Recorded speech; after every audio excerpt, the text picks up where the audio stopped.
বদরকালী মহেশখালী ব্রিজের এলাকায় মহেশখালীর এক ছাত্রীকে নির্মম নিপীড়ন ও গণধর্ষণের জড়িতদের দ্রুত গ্রেপ্তারের দাবি এবং স্থায়ীভাবে মহেশখালী স্টেশন মহেশখালীতে হবে এই দাবিতে মানববন্ধন ও প্রতিবাদ সমাবেশ করেছেন চট্টগ্রামস্থ মহেশখালী ছাত্র জনতার ব্যানারে। বিকাল ৩টায় চট্টগ্রাম প্রেস ক্লাবের সামনে এ মানববন্ধন প্রতিবাদ সমাবেশ অনুষ্ঠিত হয়। তথ্য ভিডিওটি পাঠিয়েছেন চট্টগ্রাম থেকে জাবেদ রকি। শিক্ষার্থী ভাইয়েরা ও অন্যান্য উপস্থিত ভাইয়েরা, আসসালামু আলাইকুম রহমতুল্লাহ।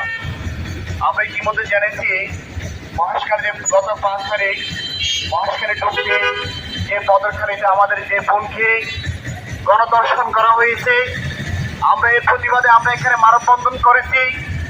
আমরা এখান থেকে তীব্র নিন্দা ও প্রতিবাদ জানাচ্ছি। আমরা শুনেছি ৩ জন দর্শককে অ্যারেস্ট করা হয়েছে। আমরা প্রশাসনকে আমরা ধন্যবাদ জানাচ্ছি।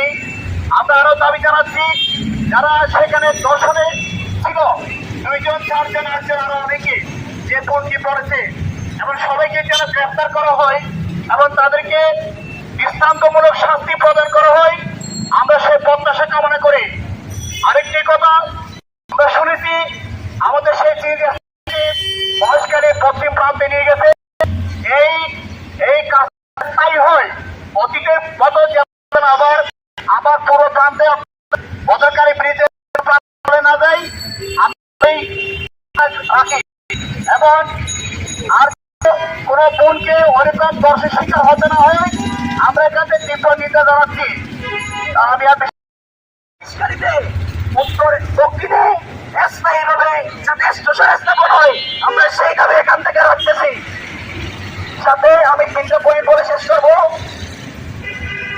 এই দর্শকদের বিরুদ্ধে আমাদের সবাই এগিয়ে আসতে হবে, আমাদেরকে আরো প্রতিবাদী হতে হবে, প্রশাসনকে চোখ মুখ খুলে রাখতে হবে। সাথে আমরা যদি আমাদের মহেশখালীতে উত্তর মহেশখালীর দিকে যদি আমরা একটা পার্টি স্থাপন করতে পারি তাইলে আমাদের উত্তর মহেশখালীর জন্য সেটা অনেক বড় পয়েন্ট। জনমানুষের সন্ত্রাসের হার কমে যাবে।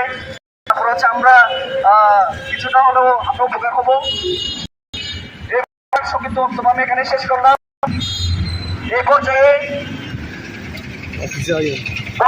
বক্তব্য নিয়ে আছেন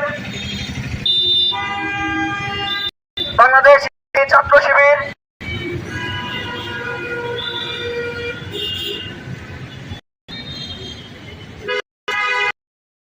আমি আজকে আমার সংক্ষিপ্ত বক্তব্যে আমি প্রশাসনের কাছে আহ্বান জানাতে চাই।